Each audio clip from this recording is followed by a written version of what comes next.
الحمد لله وكفى وسلام على عباده الذين اصطفى أما بعد فقد قال الله سبحانه وتعالى الطلاق مرتان فإمساك بمعروف أو تسريح بإحسان وقال النبي صلى الله عليه وسلم إن أبغض الحلال عند الله الطلاق أو كما قال عليه الصلاة والسلام۔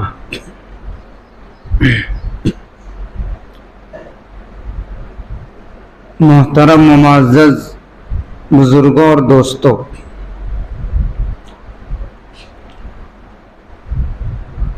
اللہ رب العزت نے ہم کو جو دین اور جو مذہب عطا فرمایا ہے یہ ہر طرح سے کامل اور مکمل دین ہے۔ اس میں زندگی گزارنے کے تمام طریقے، انسان جب تنہا اور اکیلا رہے اس وقت کیسے زندگی گزارے، اور جب کسی کے ساتھ رہے تو کس طرح زندگی گزارے، ان تمام طریقوں کو واضح طور پر بیان کیا ہے، جس کو ہم لوگ یہ کہتے ہیں کہ دین کے اندر 5 شعبے ہیں۔ ان شعبوں میں ایک بہت اہم شعبہ معاملات کا ہے۔ معاملات کا مطلب ایک دوسرے کے ساتھ معاملہ کس طرح کیا جائے۔ معاملات کی چیزیں جیسے نکاح ہے، طلاق ہے، آپسی لین دین ہے، خرید و فروخت ہے، یہ تمام چیزیں معاملات کے قبیل سے ہے۔ ان معاملات کی چیزوں میں ایک چیز جس کے متعلق ہم لوگوں کو گفتگو کرنا ہے وہ ہے طلاق۔ طلاق کا لفظ ہم لوگ معاشرے کے اندر سنتے ہیں اور جانتے ہیں کہ طلاق کا مطلب کیا ہوتا ہے، لیکن عموماً لوگ طلاق دینے کے مسائل اور طلاق دینے کا طریقہ اور ان جیسی باریکیوں سے ناواقف ہوتے ہیں۔ سب سے پہلے تو ہم کو یہ جاننا چاہیے کہ شریعت نے طلاق دینے کی جو چھوٹ رکھی ہے اور طلاق کو جائز اور مباح قرار دیا ہے اس کی کیا وجہ ہے۔ اسلام کے جن احکامات پر باطل اور دشمنان اسلام اعتراض کرتے ہیں ان میں سے ایک مسئلہ طلاق بھی ہے۔ اسلام کی بہت ساری چیزوں پر لوگوں کو اعتراض ہے، ان میں سے ایک چیز اسلام کا نظام طلاق ہے۔ ان کا کہنا یہ ہے دشمنوں کا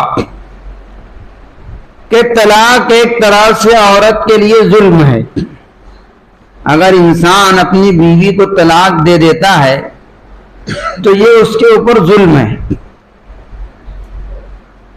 اس لیے کہ اسلام نے طلاق کا اختیار مرد کو دیا ہے۔ مرد جب چاہتا ہے، جیسے چاہتا ہے، اپنی بیوی کو طلاق دے دیتا ہے۔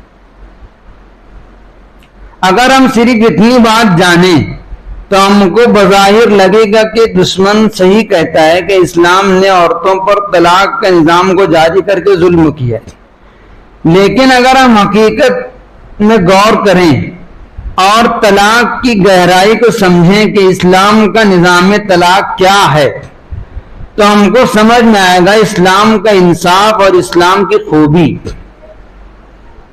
جو خوبی اسلام کے حکم میں ہے، ہمارے مذہب میں ہے، ہمارا عقیدہ اور ایمان ہے کہ وہ خوبی کسی اور مذہب میں نہیں ہے۔ ہم سمجھیں کہ اسلام کا نظام طلاق کیا ہے. طلاق کہا جاتا ہے شریعت میں رفع القید الثابت بالنکاح، اس بندھن اور قید کو ختم کرنا جو نکاح کے ذریعے سے بندھی تھی. نکاح کے ذریعے سے ایک بندھن میاں بیوی کی بن گئی، اس بندھن کو ختم کرنے کا نام طلاق ہے. یعنی رشتہ نکاح کو ختم کرنا، رشتہ نکاح جڑ گیا اس کو ختم کرنا شریعت میں طلاق کہلاتا ہے.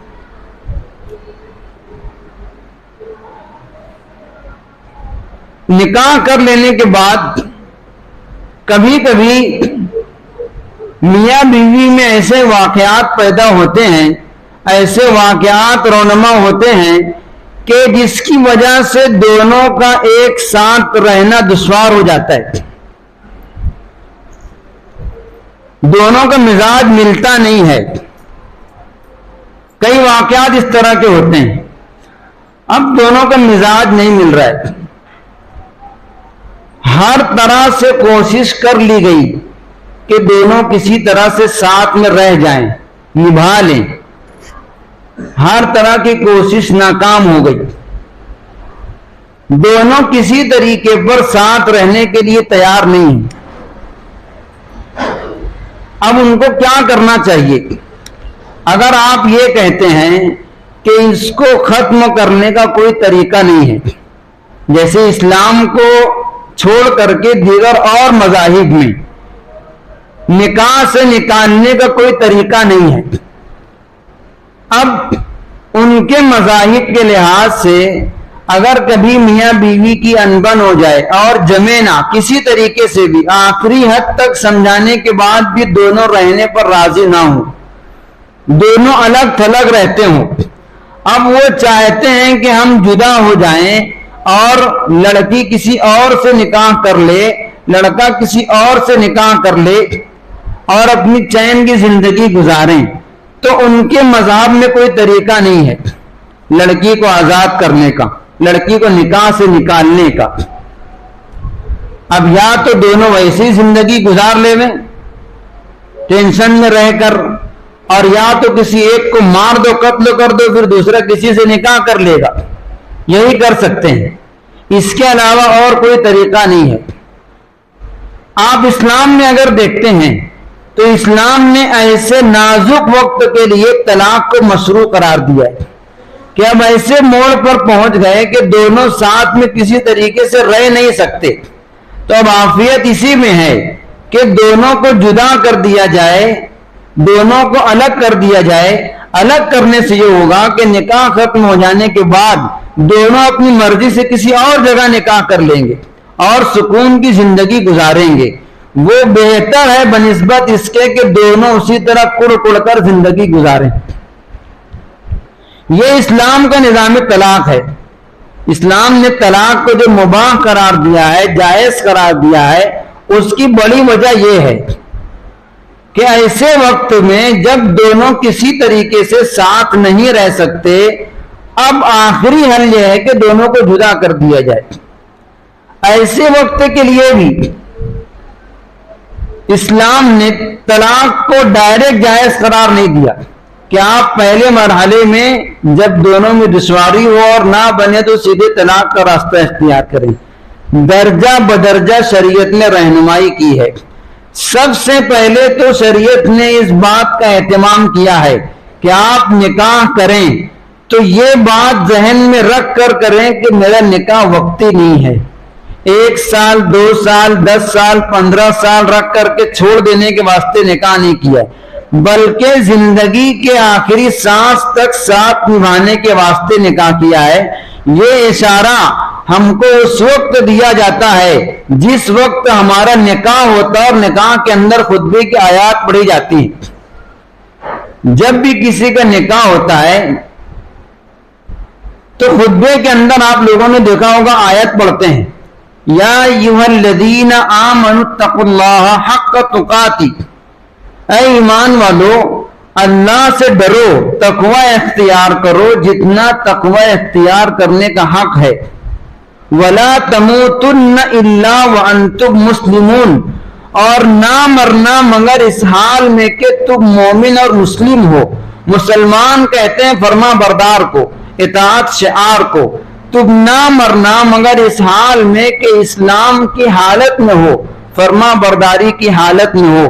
اس کے اشارے میں مفسرین نے لکھا ہے کہ تم نہ مرنا مگر اس حال میں جس حال میں ابھی تم ہونے جا رہے ہو، یعنی جس حال میں تم بندھ رہے ہو نکاح کے بندھن میں۔ مرنا تو اس حال میں مرنا کہ دونوں بندھے رہو۔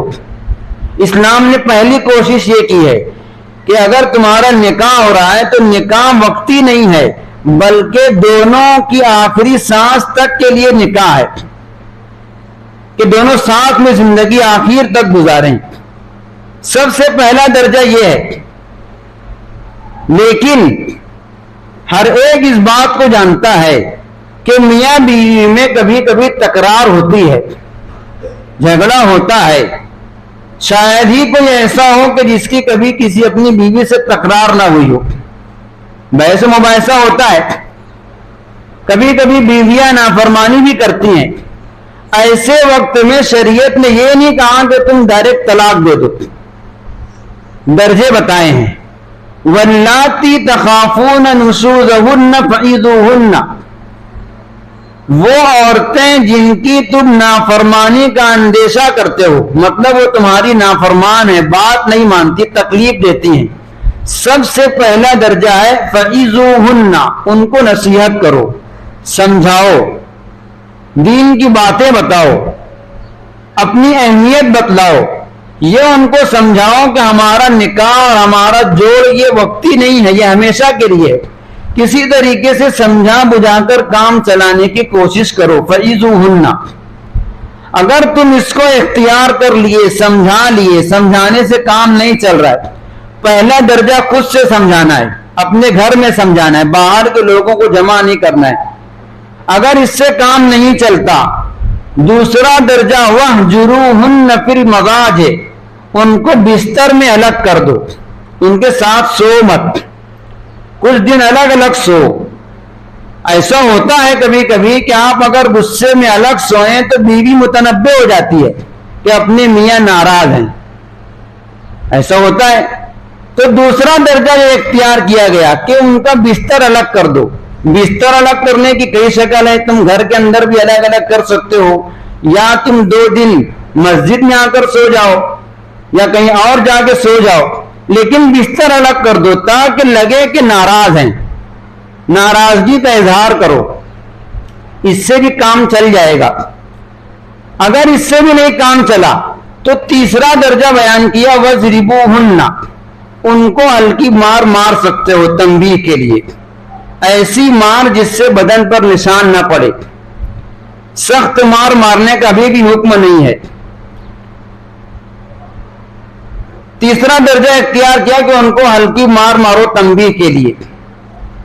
اگر اس سے بھی کام نہیں چلا، ہر طرح کے طریقے اختیار کر لیے گئے، فَإِنْ أَطَاعْنَكُمْ فَلَا تَبْغُوا عَلَيْهِنَّ سَبِيلًا، اس کے بعد یہ بیان کیا کہ اگر وہ تمہاری اطاعت کر لیتی ہیں، فرما بردار بن جاتی ہیں، تو اب اس کے علاوہ اور کوئی راستہ اختیار مت کرو، ساتھ میں رہو۔ لیکن ابھی بھی اگر نہیں بنتی، فَإِنْ خِفْتُمْ شِقَاقَ بَيْنِهُمَا فَابْعَثُوا حَكَمًا مِّنْ أَهْلِهِ وَحَكَمًا مِّنْ أَهْلِهَا، قرآن شریف نے پوری تفصیل سے درجے بیان کیے۔ آخری درجہ یہ ہے کہ ایک حکم لڑکی کی طرف سے، ایک حکم لڑکے کی طرف سے، جس کو ہم لوگ اپنی زبان میں پنچ کہتے ہیں، پنچایت کہتے ہیں، قرآن شریف نے اس کا تذکرہ کیا ہے کہ 2-3 لوگ لڑکے کی طرف سے اور 2-3 لوگ لڑکی کی طرف سے مل کر بیٹھ جائیں۔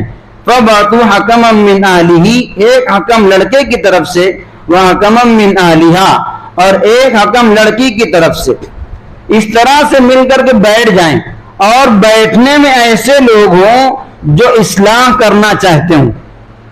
إِن يُرِيدَ إِصْلَاحًا، بیٹھنے میں ایسے لوگوں کو داخل کیا جائے جو بنانا چاہتے ہوں، جو بگاڑنا نہ چاہتے ہوں۔ پنچ کے اندر ایسے لوگوں کو بھیجیں جو چاہتے ہوں کہ دونوں کا گھر بن جائے، جم جائے۔ إِن يُرِيدَ إِصْلَاحًا يُوَفِّقِ اللَّهُ بَيْنَهُمَا، اگر دل میں اصلاح اور خیر کا ارادہ ہوگا اللہ تعالیٰ جما دیں گے. یہ درجات بیان کیے گئے.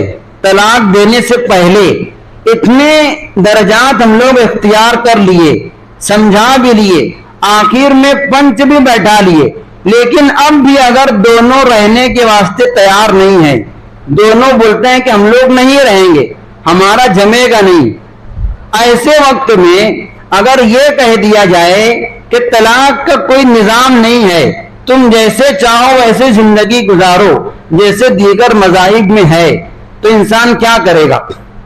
یا تو ویسے ہی کہیں پر وہ لڑکی نکاح کر لے گی دوسرے کے نکاح میں رہتے ہوئے, اور یا تو کہ ویسے ہی زندگی گزاریں گے. ان مذاہب میں جہاں پر طلاق کا نظام نہیں ہے, اسلام نے ایسے وقت کے لیے طلاق کا نظام بنایا ہے. اس حیثیت سے اگر ہم طلاق کے نظام کو دیکھیں تب سمجھ میں آئے گا کہ اسلام کا نظام طلاق کوئی ظلم نہیں ہے, عین رحمت ہے ایسے وقت کے لیے کہ جب تمام راستے اختیار کر لیے جائیں سمجھانے بجھانے کے, اور پھر بھی میاں بیوی دونوں ساتھ رہنے پر آمادہ نہ ہوں, ایسے وقت میں طلاق کے سوا اور کوئی چارہ نہیں. پھر بھی شریعت نے یہ کہا ان ابغض الحلال عند اللہ الطلاق, حلال اور جائز چیزوں میں اللہ رب العزت کو سب سے زیادہ ناپسندیدہ چیز اگر کوئی ہے تو وہ طلاق ہے.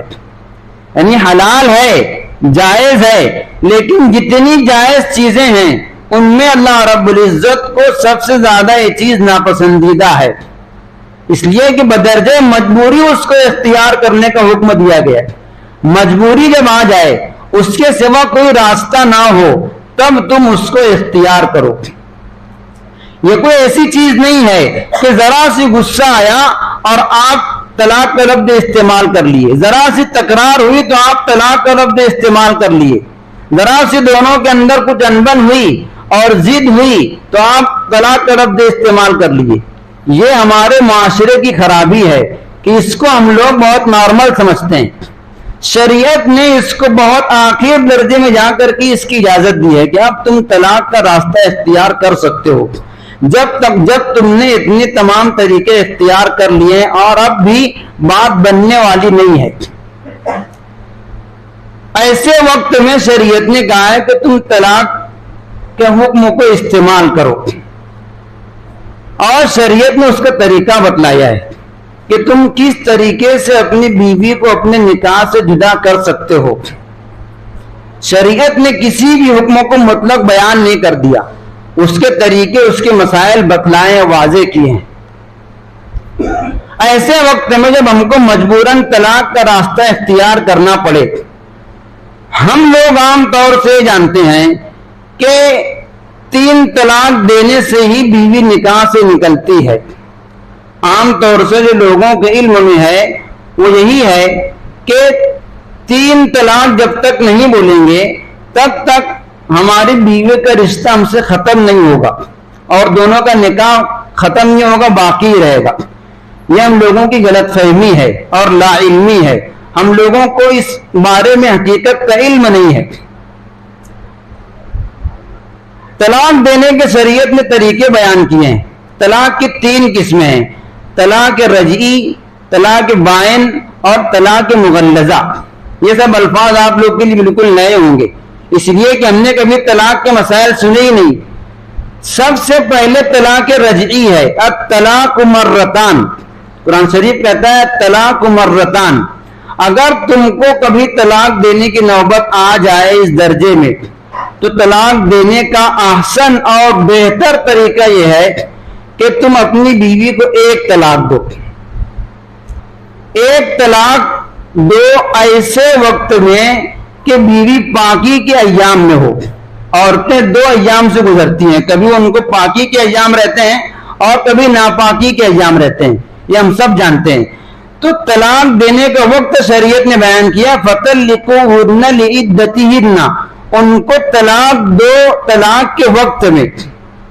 طلاق کا وقت یہی ہے پاکی کے ایام, اور پاکی کے ایام میں دوسری چیز ہم بستری کیے بغیر ایسے پاکی کے ایام میں جس میں ہم نے اپنی بیوی سے ہم بستری نہ کی ہو اس کو ایک طلاق دینا ہے لفظ طلاق کے ذریعے سے. طلاق کا جو لفظ ہے یہ طلاق ہی کے لیے ہے, بیوی کو نکاح سے نکالنے کے لیے. تو دو چیزیں ہیں, ایک تو پاکی کے ایام ہو, ناپاکی کے ایام میں طلاق دینا ناجائز ہے, بڑا گناہ ہے, گناہ کبیرہ ہے. جس وقت عورتیں ماہواری سے گزر رہی ہوتی ہیں اس وقت ہم طلاق نہیں دے سکتے, پاکی کے ایام ہو. دوسرے, پاکی کے ایام میں بھی اس سے ہم بستری کیے بغیر طلاق دیں. اگر ہم بستر ہو گئے اس کے بعد طلاق دیتے ہیں وہ بھی ناجائز ہے. اس کی وجہ یہ ہے کہ ہم بستر ہونے کے بعد اگر طلاق دیتے ہیں, اب طلاق دے دیے, طلاق دینے کے بعد کیا ہوتا ہے, عورتوں کو عدت گزارنا ہے. عدت گزارنے کے لیے اگر اس کا رحم خالی ہے, رحم سے مراد عورت حمل سے نہیں ہے, تو اس کی عدت 3 حیض تک ہوتی ہے. جب اس کو 3 مہینہ آ جائے گا, جو عورتوں کو مہینہ اور ماہواری آتی ہے, جب 3 طلاق دینے کے بعد سے 3 حیض مکمل ہوگا وہاں پر اس کی عدت مکمل ہو جائے گی. اب اگر آپ نے ہم بستر ہونے کے بعد طلاق دی تو اب کیا ہوگا, اگر اس سے نطفہ استقرار حمل ہو گیا, حمل ٹھہر گیا, تو اب وہ 9 مہینے تک کے عدت میں رہے گی, اس کی عدت لمبی ہو جائے گی. اور عدت لمبی ہونے سے اس کے پابندیاں ہوتی ہیں, ان کو دشواری ہوگی. شریعت نے یہ اہتمام کیا ہے کہ عدت لمبی نہ ہو. تو تم ایسے ایام میں جب پاکی کے ایام ہو, ہم بستری نہ کیے ہو, اس وقت ان کو ایک طلاق دو لفظ طلاق کے ذریعے سے. اور اگر ہم بستر ہو گئے تو اگلے پاکی کے ایام آنے کا انتظار کرو. جب 1 مہینہ آ جائے گا, پاکی کے ایام آئیں گے, اس وقت طلاق دینا. ایسے وقت میں طلاق مت دو تو ان کی عدت لمبی ہو جائے. اب آپ ایک طلاق دے دیے, یہ ایک طلاق آپ کے لیے کافی ہے. اب ایک طلاق دینے کے بعد کیا ہوگا, عورت کے عدت کے ایام شروع ہوں گے, وہ عدت گزارے گی. عدت ہم لوگ عام طور سے سمجھتے ہیں کہ 3 مہینہ 13 دن یا 3 مہینہ 10 دن, یہ صحیح نہیں ہے. عام طور پر لوگ یہی جانتے ہیں, جب عدت کو پوچھنے کے واسطے آتے ہیں تو بولتے ہیں کہ 3 مہینہ 13 دن. یہ جہالت ہے, یہ صحیح نہیں ہے. عدت کے دن متعین نہیں ہے, عدت کے لیے 3 ماہواری آنے تک ہے. اب ہر عورت کی عادت الگ الگ رہتی ہے, کسی کو 3 حیض 3 مہینے میں آئے گا, کسی کو 4 مہینے میں آئے گا, کسی کو 5 مہینے میں آئے گا, کسی کو 2 ہی مہینے میں آ جائے گا. طلاق جب دے دیا اس کے بعد سے 3 حیض مکمل ہونے تک کی اس کی عدت ہے. جب تیسرا حیض مکمل ہو کر وہ پاک ہو جائے گی تب اس کی عدت مکمل ہوگی. اب ایک طلاق دیا آپ نے, وہ طلاق رجعی ہے. رجعی کا مطلب ہوتا ہے جس میں لوٹانے کا اختیار ہو. رجع کے معنی ہے لوٹنا. طلاق رجعی مطلب ایسی طلاق جس میں آپ کو طلاق دینے کے بعد بھی دوبارہ واپس لینے کا چانس رہتا ہے, واپس لینے کا اختیار رہتا ہے. ایک طلاق رجعی دی, ابھی آپ کا نکاح فوراً ختم نہیں ہوا ہے, ابھی بیوی عدت میں رہے گی. عدت ختم ہونے سے پہلے تک آپ کا نکاح باقی ہے. طلاق رجعی جب آپ دیں گے ایک طلاق تو عدت ختم ہونے سے پہلے تک نکاح باقی رہے گا. ان ایام میں اگر دونوں کو پچھتاوا ہو جائے, دونوں پھر سے رہنے پر راضی ہو جائیں تو دوبارہ پھر سے ساتھ میں رہ سکتے ہیں بغیر نکاح کے. آپ یہ سمجھ رہے ہیں, ایک طلاق دیا طلاق رجعی, ابھی بیوی عدت میں ہے, عدت کے ایام پورے ہونے سے پہلے اگر دونوں پھر سے ساتھ میں رہنا چاہتے ہوں تو دونوں کو بغیر نکاح کے رجوع کرنے کا اختیار ہے. رجوع کا مطلب لوٹنا, اپنی بات واپس لینا. تو اگر وہ دونوں پچھتا گئے اور ان کو ساتھ میں رہنے پر دونوں رضامند ہو گئے تب اس کا طریقہ یہ ہے کہ رجوع کر لیں. رجوع کا مطلب یہ ہے کہ اپنی بات واپس لے لیں. شوہر کہہ دے کہ میں اپنی بات جو میں نے طلاق دی تھی اس سے رجوع کرتا ہوں, میں تم کو نکاح کے اندر باقی رکھنا چاہتا ہوں. یہ رجوع لفظ کے ذریعے ہوگا, قول کے ذریعے. اس کو کہتے ہیں رجوع قولی, یعنی بولنے کے ذریعے رجوع کیا. اور ایک ہوتا رجوع فعلی, فعل سے رجوع کرنا, کام کے ذریعے. آپ نے ہم بستری کر لی یا اس کے لوازمات میں سے جو بھی ہوتا آپ نے کچھ کر لیا تو خود بخود رجوع ہو جائے گا. عدت سے پہلے آپ اسی نکاح کے ذریعے سے رجوع کر سکتے ہیں. یہ ایک طلاق دینے کا فائدہ ہے۔ شریعت نے پہلے تو طلاق دینے سے منع کیا، اس کے درجات بیان کیے، آخری درجے میں پہنچنے کے بعد اگر آپ مجبور ہو گئے طلاق دینے پر تب بھی ایک طلاق دینے کا حکم دیا کہ آپ ایک طلاق دیں پاکی کے ایام میں بغیر ہم بستر ہوئے، اور اس کے بعد عدت کے پورا ہونے سے پہلے تک بیوی کو پھر سے نکاح میں واپس لینے کا اختیار تم کو ہے۔ اگر عدت کے اندر رجوع نہیں کیے، اپنی حال پر دونوں باقی رہے، جیسے ہی عدت کے ایام ختم ہوں گے اس وقت دونوں کا نکاح ختم ہو جائے گا۔ اب دونوں کا رشتہ ختم ہو گیا، اب ان کا نکاح باقی نہیں ہے۔ ہم لوگ یہ سمجھتے ہیں کہ جب تک 3 بار طلاق کا لفظ نہ بولے تب تک دونوں کا نکاح ختم نہیں ہوتا۔ یہ چیز غلط ہے، یہ ہم لوگ بہت پہلے سے سنتے آ رہے ہیں، ابھی تک سن رہے ہیں، لیکن اس کو ذہن سے نکال دیں۔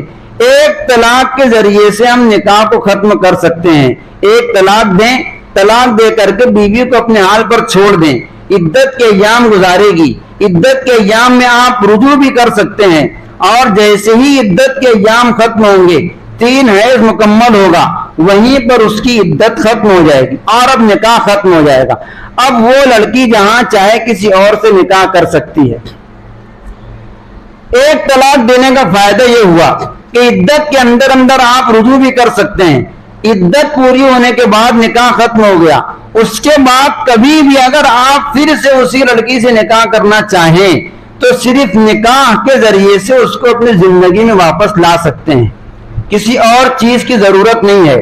صرف آپ نکاح جدید کر لیں، پھر سے نیا نکاح کر لیں اور وہ آپ کا نکاح ہو جائے گا۔ یہ شریعت میں طریقہ بتلایا ہے۔ اب ہم لوگوں نے شریعت کے بتائے ہوئے اس بہتر طریقے کو چھوڑ کر 3 طلاق کا راستہ اختیار کیا ہے، پھر اس سے ہم کو پریشانی ہوتی ہے کہ پھر ہم کو کسی اور سے نکاح کروانا، پھر اس کو طلاق دلوا کر پھر سے نکاح میں لانا۔ یہ سب تکالیف اور جھنجھٹ اور ہمارے اوپر الزامات جو ہیں وہ اس وجہ سے ہیں کہ ہم نے شریعت کے بتلائے ہوئے طریقے پر عمل نہیں کیا، اور عمل نہ کرنے کی وجہ یہ ہم کو معلوم نہیں ہے۔ ہم نکاح کرتے ہیں، نکاح ہماری پوری زندگی کے لیے ہوتا ہے، ہم پر لازم اور ضروری ہے کہ نکاح کرنے سے پہلے مکمل مسائل نکاح اور طلاق کے مسائل یہ ہم کو معلوم ہونا چاہیے۔ جب شریعت نے ہم کو بتلائے ہیں تو ہمارے علم میں ہونا چاہیے۔ جب ہم کو اس بات کا علم ہی نہیں ہے کہ ایک طلاق کے ذریعے سے نکاح ختم ہوتا ہے اور اس میں فائدہ یہ ہے کہ زندگی میں کبھی بھی اگر پھر سے دونوں ساتھ رہنا چاہیں تو صرف دوسرا نکاح کر کے ساتھ میں رہ سکتے ہیں، تو جب ہم کو معلوم رہے گا تو ہم 3 طلاق کیوں اختیار کریں گے؟ اس لیے جو لوگ پنچایتوں کے اندر بیٹھتے ہیں، لوگوں کے مسائل حل کرتے ہیں، خاص طور سے وہ لوگ یہ ذہن میں رکھیں کہ اگر کبھی نوبت آتی ہے طلاق دلوانے کی اور میاں بیوی کو علیحدہ کرنے کی تو سب سے بہتر طریقہ یہ ہے کہ ایک طلاق دلوائی جائے۔ ایک طلاق دلوا کر کے اس کو اپنے حال پر چھوڑ دیں، عدت گزرتے ہی نکاح ختم ہو جائے گا، نکاح ٹوٹ جائے گا، اور اس کے بعد وہ جہاں چاہیں اپنی مرضی سے نکاح کر سکتے ہیں۔ دوبارہ اگر اسی شوہر سے اور دونوں آپس میں نکاح کرنا چاہیں تو دوسرا نکاح کر کے ساتھ میں رہ سکتے ہیں۔ یہ ہے طلاق رجعی۔ 2 طلاق دینے تک طلاق رجعی رہتی ہے، ایک دیا تو بھی رجعی ہے، 2 طلاق دیا تو بھی رجعی ہے۔ اس کے علاوہ طلاق کی 2 قسمیں اور ہیں، طلاق بائن، طلاق مغلظہ، اور اس کے علاوہ اور کئی مسائل ہیں جو انشاءاللہ آئندہ ہفتے بیان کی جائیں گے۔ وآخر دعوانا الحمدللہ رب العالمین۔